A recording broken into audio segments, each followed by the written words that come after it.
that you first started writing songs at the age of 7, and more seriously when you were 14, and by 18 Yes. you had a publishing deal. So I take it music is what you've always wanted to do. Who were some of your main inspirations when growing up? My main inspirations were Taylor Swift, the Arctic Monkeys, the Beatles, Avril Lavigne. I had a real like mix of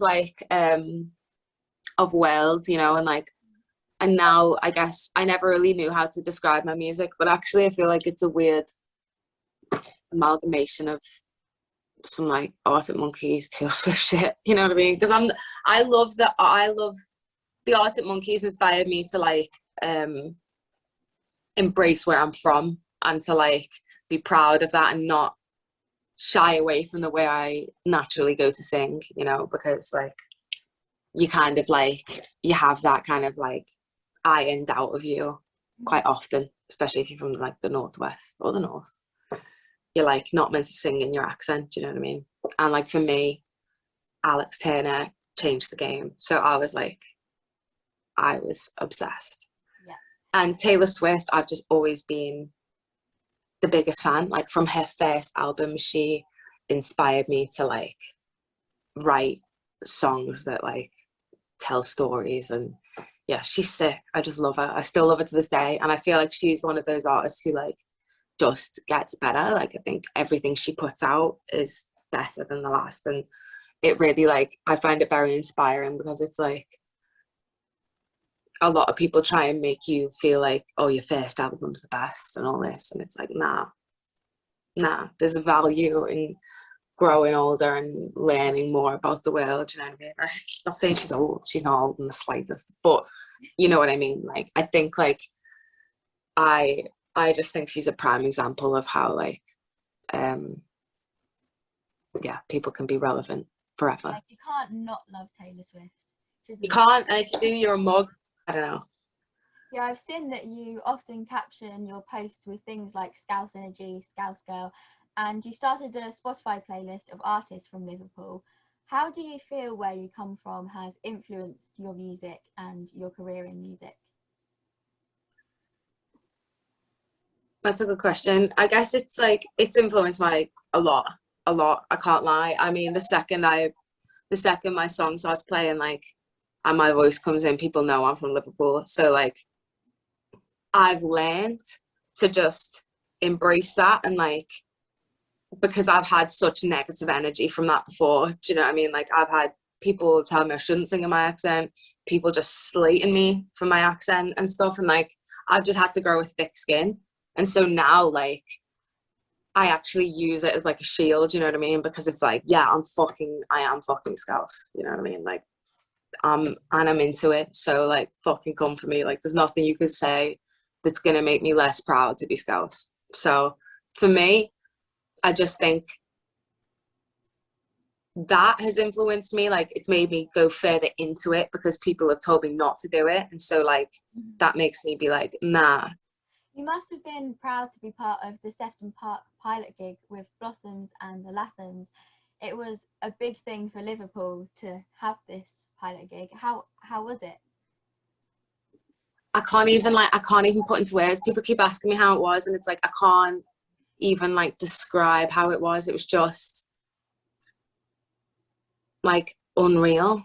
I felt like it was the lead up to it was mad, because I wasn't like, when we took on the gig, I was like, oh yeah, this is sick, but like I didn't realize that like everyone's like, oh, you're gonna be first on, and all this stuff, and I was like, oh, come on now. Like, it was stressing me out a bit. I was like, fuck, shut up. Like, what are you on about? And then like in the build up the week before, like there was a lot of like news stuff and press stuff, so by the time we got on stage I was like, fucking hell, like what the fuck am I gonna say, what am I gonna do? But then like the second we walked out, the crowd was just like the most intense roar I've like ever heard. And like, we could have been the Teletubbies, like I could have been dressed as like anyone, and they'd have screamed the same. It wasn't even me, it was just like, I was lucky that I got to be the one to do it. Do you know what I mean? Because it was just insane. And I like cried like a baby afterwards. I came off stage and just like cried and cried and cried. Still on the topic of music, but changing the subject slightly, I'm so intrigued to know about your involvement with Adventure Time, because you wrote Woke Up and Eternity with You for the Obsidian Distant Lands episode. How did that happen?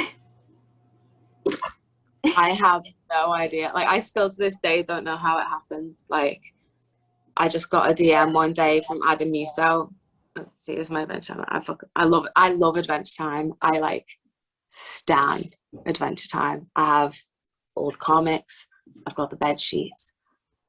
I've got the merch. Do you know what I mean? Like, I fucking love it. And I just got a DM one day from the executive producer being like, I work on Adventure Time. I was wondering if you'd be down for writing some songs on a new project we're working on. And I was like, what the fuck?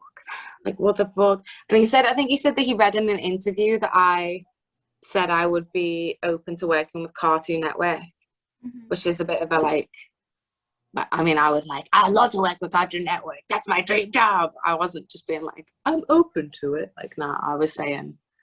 And then anyway, so he somehow he read that, which is crazy to me, that he actually managed to read like a magazine from an English magazine, because he's like, and we got the project through, and it was freaking Marceline, who's like my favorite character ever. And it was, honest to God, like, I think it's the only like thing that I can think of that's like could be an example of manifestation, because like I can't think of any reason why that would happen.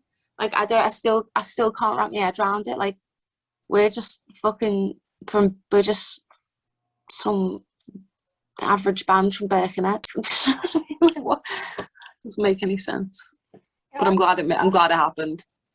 I've got a Princess Bubblegum pop figure, and I was meant to bring it down and put it in the background, but I forgot. I am obsessed. I've got like an Adventure Time tattoo now. Oh, that's so cool. Oh, I love the it. Girls. If you were an Adventure Time character, which one would you be? Marceline. Of course. I ain't even gonna lie. I'd like to think I'd be cool enough to be Marceline, but I think I'm more of a Princess Bubblegum. Really. To be honest, probably me too. And I know that you played The Sims on YouTube Live. What job do you usually choose for your Sims? Oh God, I have so many options. Like, honestly, I'm a big Sims fan. You know, we got to do a song for The Sims. I did. That was going to be my next question about that. Yeah, how was it going in and recording your song in Simlish? Was that weird? It was so fun. It was so weird, but so fun. Truly, truly weird.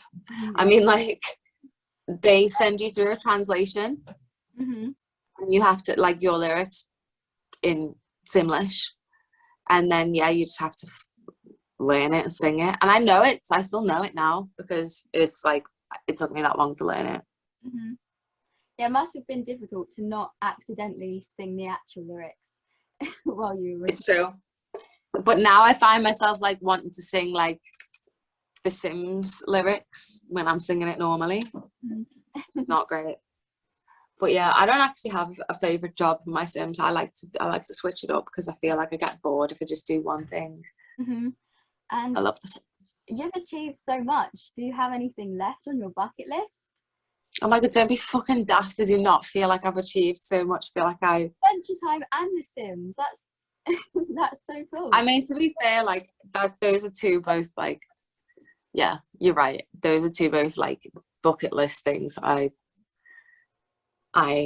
am very, very grateful to have been a part of, for sure. But yeah, there's so much more I want to do. You know, like, there's so much more I want to do. I would love to keep writing songs for cool projects like Adventure Time, whether it's animation or film or whatever, like video games. Like, that's something that I find really fun, and like, I think writing songs with other people is cool too. I want to be doing that. But I also, you know, I just want to keep putting my music out, and